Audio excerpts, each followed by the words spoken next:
कि वो बैठे।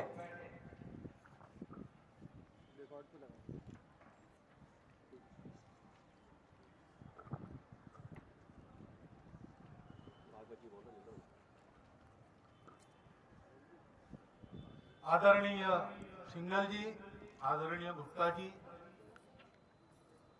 उपस्थित सभी आत्मीय भैया बहन, आचार्य आचार्यगण, नागरिक सज्जन, माता भगिनी,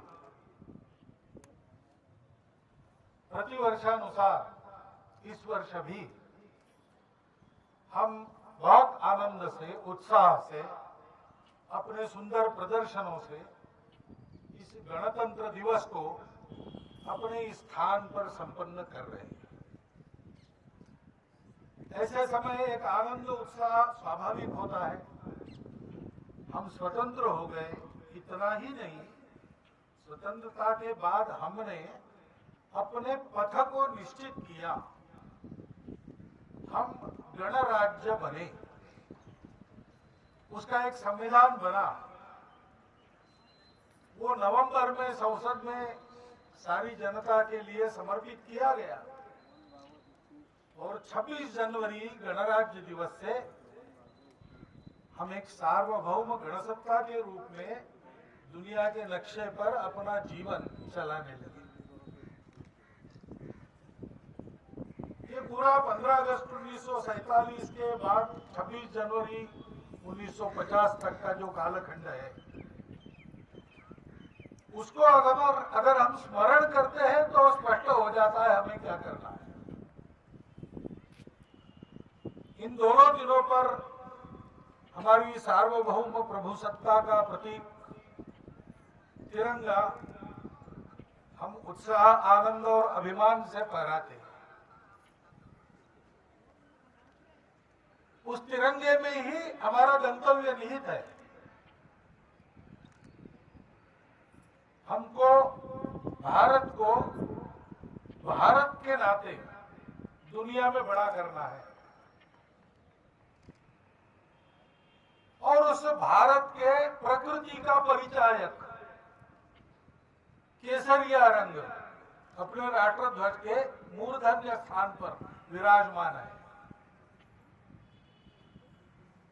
वो हमारे सनातन जीवन का प्रतीक इसलिए है कि हमारे यहाँ जो त्याग की परंपरा है, ज्ञान के प्रकाश में रत होने के कारण हम भारत कहलाते हैं, उस ज्ञान की परंपरा है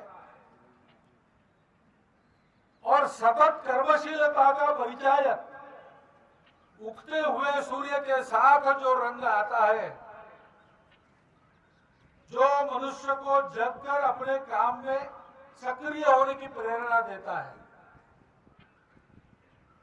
ये ज्ञान, त्याग और कर्मशीलता का प्रतीक भगवा रंग है, केसरिया रंग है। हमारा संकल्प है कि शतकों की मोह निद्रा का तमस त्याग कर, पारतंत्र की श्रृंखलाएं तोड़कर एक गणराज्य के नाते हम अपने देश को ज्ञानवान लोगों का देश बनाएंगे, त्यागी लोगों का देश बनाएंगे और दुनिया के हित में सतत कर्मशील रहने वाले लोगों का देश बनाएंगे। ये लोग कोई दूसरे नहीं है, हम भारत के लोग हैं, हमको ऐसा बनना है। इसके साथ साथ ये सक्रियता, त्याग और ज्ञान व्यक्ति में रह सकता है, लेकिन उसकी कोई दिशा चाहिए। दिशा नहीं है तो ज्ञान घातक होता है, विद्या विवाद का कारण बनती है, शक्ति दुर्बलों को कष्ट देने का कारण बनती है और इसलिए उसकी दिशा निश्चित है। उसके लिए सर्वत्र पवित्रता का प्रतीक सफेद रंग, वो हमारे ध्वज में है, दूसरा रंग है। हमको अंतर्बाह्य शुचिता से युक्त बनना है और जो अंतर्बाह्य पवित्र है वो कभी दूसरों का भला बुरा नहीं चाहता है, भला ही करना चाहता है। उसके अंतःकरण में दूसरों के प्रति परायापन नहीं रहता।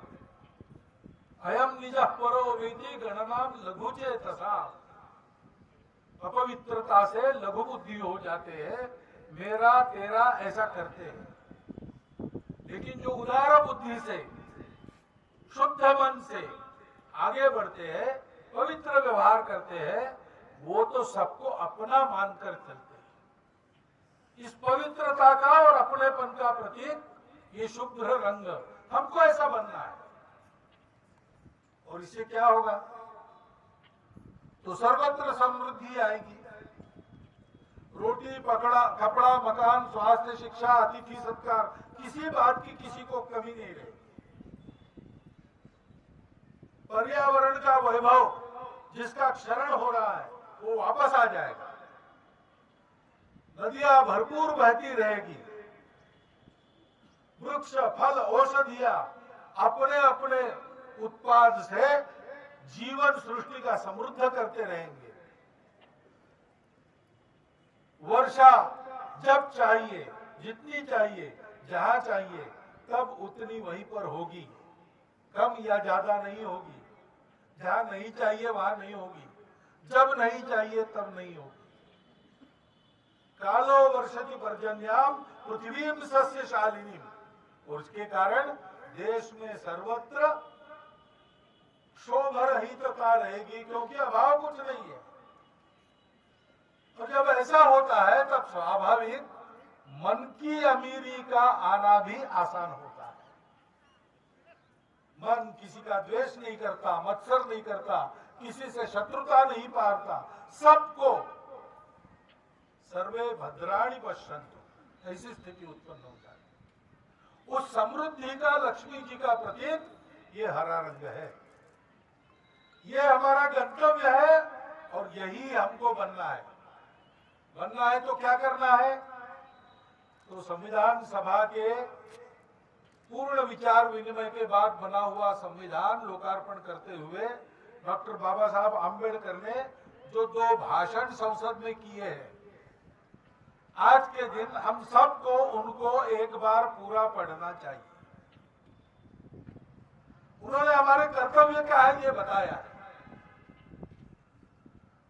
उन्होंने बताया है कि अब देश में किसी भी प्रकार की गुलामी नहीं है, रूढ़िगत गुलामी भी नहीं है। अंग्रेज भी चले गए, लेकिन सामाजिक विषमता के चलते जो गुलामी आई थी उसको हटाने के लिए राजनीतिक समानता और आर्थिक समानता का प्रावधान हमारे संविधान में कर दिया गया है। तो समानता पहली बात उन्होंने कही। हमको कैसा होना है? समानता का व्यवहार करना है और हमको स्वतंत्रता का भी सम्मान करना है। मैं स्वतंत्र बनूं, लेकिन मेरे साथ सब स्वतंत्र है, ये भी मैं ध्यान में रखूं। मेरी स्वतंत्रता के लिए दूसरों की स्वतंत्रता का संकोच हम नहीं कर सकते, वो स्वतंत्रता नहीं हो।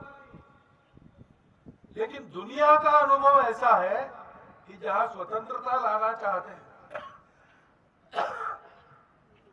वहां समता का संकोच करना पड़ता है, और जहां समता समानता लाना चाहते हैं वहां स्वतंत्रता नहीं रहती। डॉक्टर बाबा साहब ने कहा, अपना देश आपस में लड़कर गुलाम हो गया, किसी दुश्मन के सामर्थ्य के कारण नहीं। हम लोग आपस में लड़कर इसलिए गुलाम हो गए। हमारा बंधुभाव समाप्त हो गया। स्वतंत्रता और समता एक साथ लानी है तो दूसरा इलाज नहीं, बंधुभाव लाना चाहिए। इसलिए लिबर्टी और इक्वालिटी के साथ फ्रैटर्निटी, यह शब्द हमारे संविधान में है।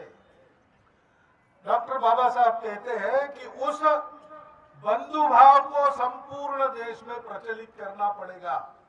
अलग अलग विचारधाराओं के मानने वाले हम लोग संसद में अपने अलग अलग शिविर बनाकर यहाँ बैठे हैं, एक दूसरे का विरोध करते हैं। यहाँ तो ठीक है, प्रजातांत्रिक प्रक्रिया में इसी में से संवाद बनता है, इसी में से सहमति निकलती है। परंतु ध्यान रखना चाहिए कि संपूर्ण समाज जो हमारा विविधता युक्त समाज है, विविधता के बावजूद वो बंधुता से युक्त होता है। तो स्वतंत्रता के साथ समानता की गारंटी बनती है और अपने इस बहुत कष्टों और बलिदानों के बाद प्राप्त हुए स्वातंत्र्य की रक्षा और अमरता की भी गारंटी बनती है। वो गारंटी देने का काम कोई और नहीं करेगा, हमको अपने से प्रारंभ करना पड़ेगा। गणराज्य दिवस के आनंद में, उत्साह में आप सबका मैं अभिनंदन करता हूं और मैं ऐसे आपके सामने एक विचार रखता हूं कि इन बातों का स्मरण भी हमको साथ साथ करना चाहिए।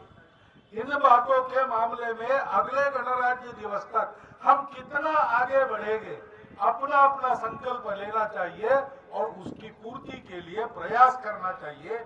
ये अगर हम करते हैं तो इस गणराज्य दिवस को हमने पूर्णता के साथ संपन्न किया ऐसा होगा।